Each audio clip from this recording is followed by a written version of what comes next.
Jadi kita tidak tahu mana yang benar, mana bagi kita memang benar, dia benar. Nah, kalau kita ikutin begitu, itu bukan cari solusi. Kalau sudah cari benar begitu, tidak akan pernah selesai. Jadi biarkanlah akhirnya masyarakat yang menilai sendiri seperti apa. Saya tidak jabung, tapi begitu dia bilang biadab, nah saya ikutin arus bahwa Israel ya memang seperti itu. Mengapa dia begitu? Karena memang itu pernah dia rasakan dan dia terbentuk seperti itu. Dan memang begitu, orang kan hanya melihat di atas. Karena saya bicara dengan atas pertahanan dia selama waktu saya ketemu. Bahwa mereka begitu. Kalau kami diganggu, saya tidak mau terjadi untuk ketiga kali. Kasus yang terjadi di Robawi, kemudian di Jerman, saya tidak mau. Jadi dari situ saya bisa menyimpulkan bahwa karakter mereka betul-betul karakter, yaitu yang saya bilang dinosaurus yang lahir sekarang, yang dinosaurus yang sedang tersakiti. Nah, kalau melihat seperti dulu mereka memburu, itu kan masalahnya dia tahu siapa saja orang-orang. Jadi kalau dia memburu, itu tahu. Tapi kalau sekarang kan serangannya entah dari mana, tiba-tiba datang, tiba-tiba datang, tiba-tiba datang. Jadi tidak ada jalan lain untuk memberhentikan itu adalah serangan. Yes. Itu sebenarnya sama dengan Indonesia defensif aktif.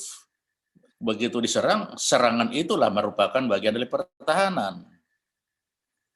Jadi serupa lah sebenarnya Indonesia dengan cuma sekarang ini karena apabila kita mengutuk Israel, kita mendapat dukungan dari rakyat.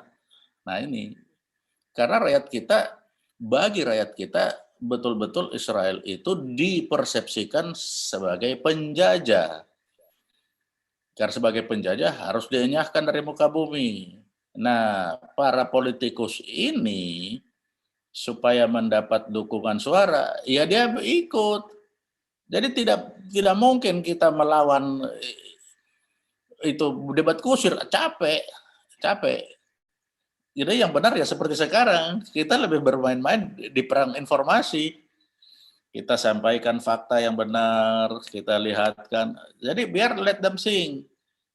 Tapi kalau kita challenge seperti yang malam itu, untuk Bu Monik juga tidak melayani itu. Kalau itu dilayani, itu debat kusir jadinya. Itu debat kusir.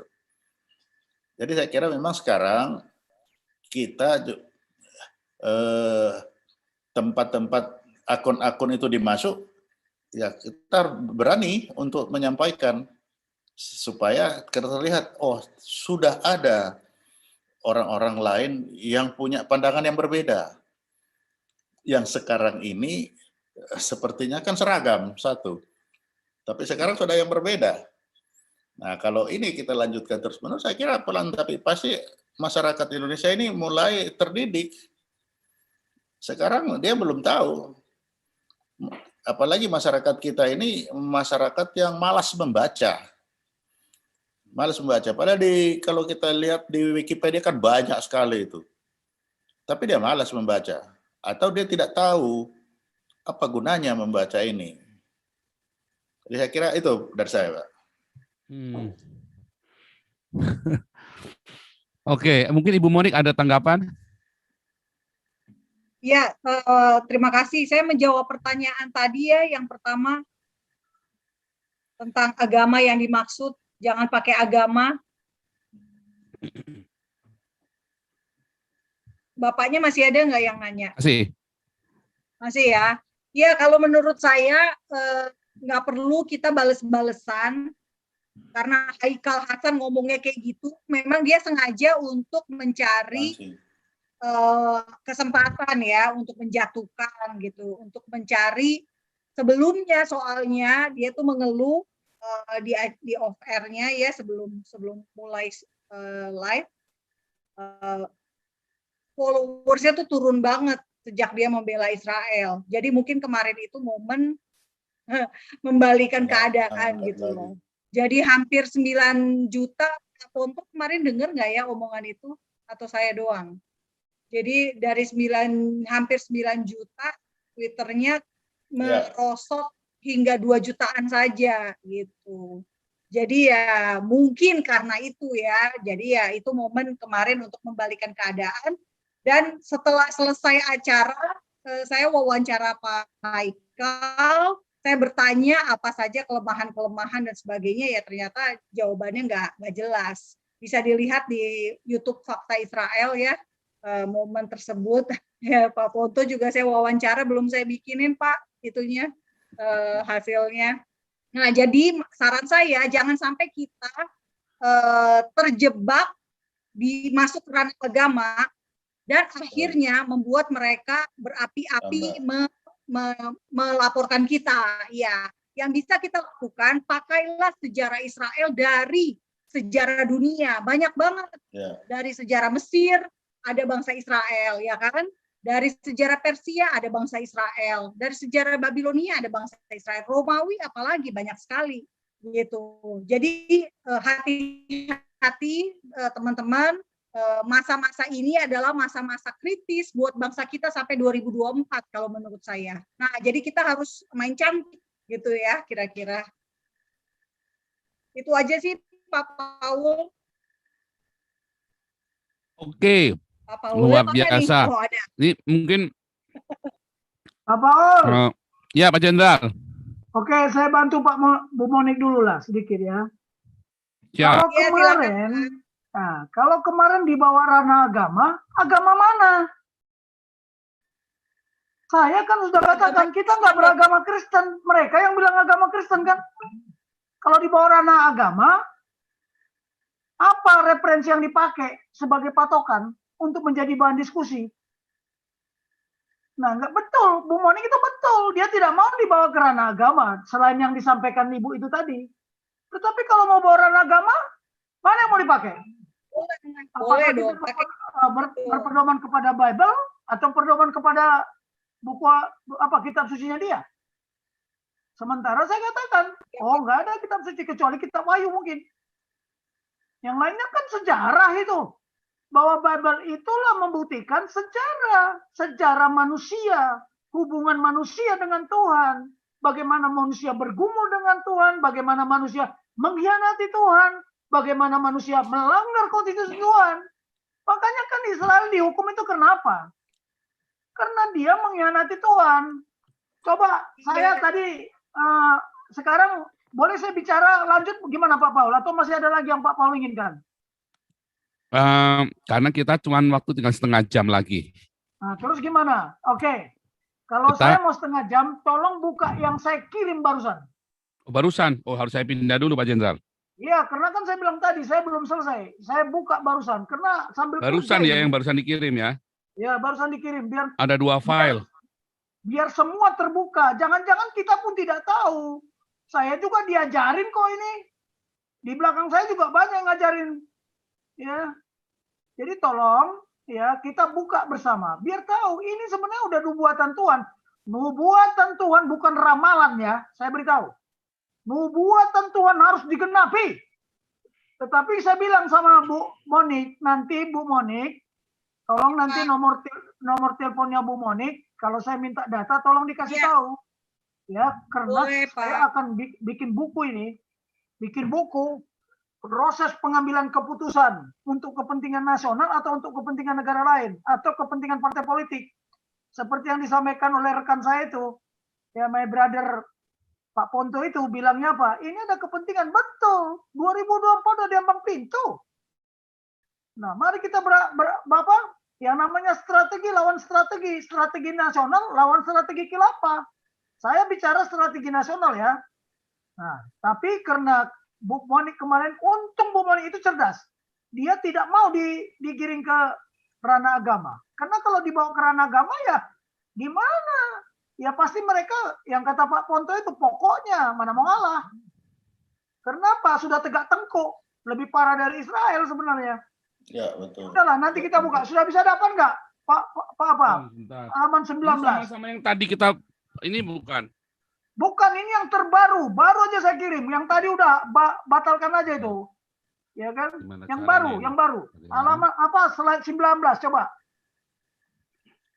Nubuat Tuhan Karena saya ya, harus tentang penyelesaian konflik Israel Palestina dan negara sekutunya sudah tertulis. Coba kita baca sama-sama. Mereka juga harus tahu ini, biar tahu mereka. Kenapa Saudi Arabia sekarang meninggalkan Israel? Ada nggak nubuatnya? Ada. Kenapa Saudi Arabia itu meninggalkan Israel? Ada nubuatnya, Bu Bonek. Kalau bawa Bible situ tolong buka. Ezekiel itu. 38. Saya juga nggak pintar-pintar amat lah masalah teologi. Tapi kita kan harus mencari. Apakah, kenapa Tuhan bilang Alfa dan Omega? Yang awal dan yang akhir. Ya, jadi sudah selesai nubuat Tuhan, tinggal digenapi aja. Orang Yerusalem, coba baca kitab Wahyu. Yerusalem itu secara spiritual disebut apa? Sodom dan Mesir. Apa artinya kata Tuhan? Buka aja di kitab Wahyu. Ya, Wahyu 11 ayat 8, coba buka. Terjemahkan itu. Ya, terjemahkan itu Bu Monik. Wahyu 11 ayat 8. Coba. Itu apa maksud kata-kata itu? Udahlah, kita kaitkan. Sudah bisa nggak, Pak Paul? Udah bisa dibuka? Yang baru aja dikirim. Udah terkirim belum? Yang terbaru.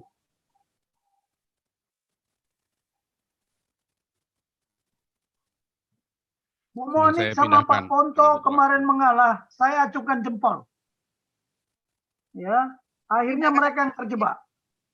Ya, tetapi cuman saya jadi nggak enak karena dibilang Tuhan Yesus anak haram, ya anak penjina. Wow, itu udah penista agama paling berat itu. Kalau Amerika tahu, Eropa tahu pun mungkin Saikal itu dibikin kayak mayor jenderalnya Iran itu. Mungkin lagi BO pun udah dihajar sama rudalnya itu. Hati-hati loh, rudalnya Amerika, rudalnya Israel itu following trend loh ya, mengikuti bentuk bumi. Dimanapun kita sembunyi nggak bisa. Ya. Udah bisa Pak Paul, udah dapat belum? Ya, saya screen sekarang. Oke, slide 19 saja langsung. Biar mereka juga dengarlah. Yang slide ke-19. Ya, sudah. Benar, slide 19. Coba baca. Siapa yang disuruh baca? Nih. Bacalah.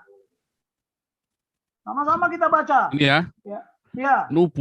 Nubuat Tuhan tentang penyelesaian konflik Israel Palestina dan Karena manusia negara nggak bisa sekutunya. menyelesaikan itu. Tapi ini sudah nubuat Tuhan. Bacalah. Dan datanglah firman Yahweh kepadaku yang mengatakan apa? Hai anak manusia, arahkanlah wajahmu terhadap Gog dan di tanah Magog. Sekarang itu Gog itu siapa? Nanti kita kupas. Raja Agung dan Ros, Mesek dan Tubal, dan bernubuatlah terhadap dia. Dan engkau harus mengatakan, beginilah Tuhan Yahweh berfirman. Lihat, akulah lawanmu, hai Gog. Tuhan yang menjadi lawannya. Raja Agung dari Ros, Mesek, Tubalaku akan membalikkan punggungmu dan memasang pengait pada rahangmu. Dan aku akan membawa engkau dan semua pasukanmu, pasukan berkuda, keluar. Mereka semua berpakaian lengkap.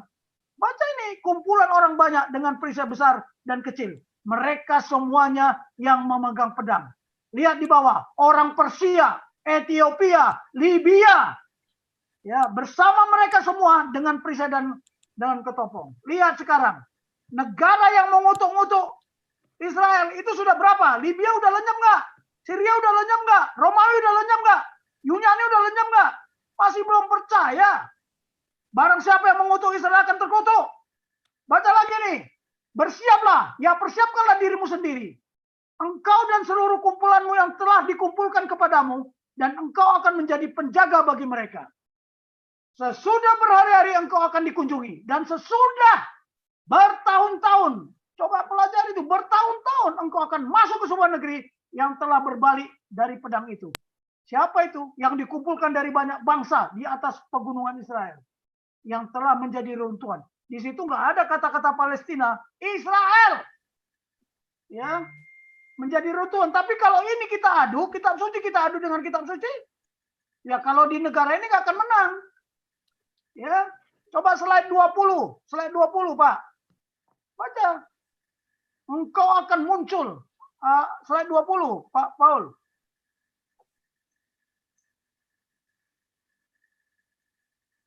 Halo? Apa? Rusak gitu punya. Ini slide 20-nya. Itu slide 19, Pak. Ini slide 20. Coba baca situ. Engkau akan muncul, engkau akan datang seperti sebuah angin. Siapa yang engkau ini? Bukankah orang Israel? Beginilah Tuhan Yahweh berfirman. Akan terjadi pada hari itu perkataan-perkataan akan timbul dari dalam hatimu. Jadi jangan coba-coba. Apakah si Haikal ini pernah baca ini? Slide ini. Coba slide 21, Pak Paul. Slide 21. Nah, ini. Coba Gomer dan seluruh pasukannya. Siapa itu Gomer? Dan keluarga Togarma. Dari sebelah utara. Siapa dari sebelah utara Israel? Turki? Rusia di belakangnya lagi? Persia? Tadi kan udah ngomong, kenapa Tuhan kok ada kalimat Persia? Persia itu siapa dulu? Kemarin Bu Mulik bilang apa? Iran kan? Coba baca. Gomer dan seluruh pasukan keluarga Togarma dari sebelah utara dan semua pasukannya. Banyak bangsa ada bersamamu. Coba cek itu. Nah, untuk jarahan dan menerkam bangsa, untuk mengembalikan tanganmu ke atas reruntuhan yang didiami, dan terhadap orang-orang yang dikumpulkan dari bangsa-bangsa yang mengusahakan kawanan ternak dan harta benda, yang tinggal di tengah-tengah negeri. Seba dan Dedan dan pedagang bangsa semuanya, singa mudanya akan berkata kepadamu, apakah engkau datang untuk menjara barang-jarahan? Apakah engkau mengumpulkan sekutumu untuk merampas barang rampasan, untuk mengangkut perak dan emas, untuk mengambil kawanan ternak dan harta benda, untuk menjara barang jarahan yang banyak? Coba ada slide 22. Coba slide 22. Poin slide 22. Lihat. Seba dan Dedan dan pedagang-pedagang Tarsis dan semua singa mudanya akan berkata kepadamu, apakah engkau datang untuk menjara barang-barang jarahan? Apakah engkau mengumpulkan sekutumu untuk merampas barang rampasan, untuk mengangkut perak dan merah, untuk mengambil kawan ternak dan harta benda, untuk menjara barang jarahan yang banyak? Catatan, ini menurut analisa ya, Gog itu Rusia. Mesek, Gomer, Tubal, Togarma itu Turki. Persia itu Iran. Kalau Libya kan sudah kacau balau itu, sama Ethiopia. Tetapi kan di sini kita pikir bahwa kemarin kenapa menurut Pak Ponto bahwa doktrin sekarang atau politik luar negeri, diplomasinya Israel, dia menggunakan partnership. Nah, kenapa Seba dan Dedan tidak masuk? Seba itu mana? Ya Saudi Arabia kan? Coba kita bahas ini dulu. Inilah nanti penyelesaiannya. Ya, kalau mau dilanjutkan lagi jelas. Saya nggak tahu kalau ini ada di kitab suci yang lain. Ya, saya nggak mau kupas-kupas kitab suci yang lain lah. Ini bukan kitab suci kok, ini konstitusi kerajaan Tuhan. Tuhan yang bilang kayak begini kok. Oke lah, inilah ya yang menjadi kita bahas ya Bu Monik. Tolong saya dibantu juga. Ya, siapa? Kan, iya, siapa Gog itu? Ini kan baru perkiraan saya. Ya, tetapi ingat di Yesaya 49 itu sudah tertulis. Ya, akan kuratakan jalanku. Ya, itu. Ya, Yerusalem kan, ada dari utara, ada dari timur, ada dari barat, dan ada dari wilayah selatan. Coba lagi, ada di Babel, saya lupa ayatnya di mana. Lagi saya cari-cari. Hanya pasukan yang punya 200 juta yang bisa mengalahkan Israel. Tapi sementara sekarang yang punya 200 juta pasukan itu adalah China. Sekarang pertanyaannya, apakah China? Karena saya bilang, dari wilayah selatan, dari negeri Sinim, itu tertulis di saya, Sinim itu ternyata adalah China yang sekarang. Nah, apakah ini Gog, Magog, segala macam? Kalau kita jumlahkan, mereka sudah punya 200 juta nggak pasukannya? Yang begini-begini tolong, nggak akan mungkin yang terjadi di dunia ini, tidak dinubuatkan sama Tuhan. Tinggal menggenapi aja. Ya, ini yang mau saya sampaikan. Tadi buka Wahyu, Bu. Buka Wahyu 11 atau Wahyu berapa tadi? Wahyu 12 ya? Wahyu 11 coba. Ayat 8. 11, ayat 8 Ayat ya 8. saya bacakan Ya, baca. Mayat mereka akan terletak di atas jalan raya kota besar yang secara rohani disebut Sodom dan Mesir, di mana juga Tuhan mereka disalibkan. Oke, itu sudah dirubah. Harusnya Tuhan kita. Kalau bahasa Inggris, our Lord. Mana ada Tuhan mereka disalibkan, Tuhan kita. Kalau bukan Ya, bahasa Inggris benar. ada. Oke ya, Tuhan kita disalibkan. Sekarang Oke. Pertanyaan saya, ya, kota besar itu apa? Bukankah Yerusalem? Bukankah Tuhan Yesus disalibkan di Bukit Golgota di Bukit Golgota, tapi di kota Yerusalem kan?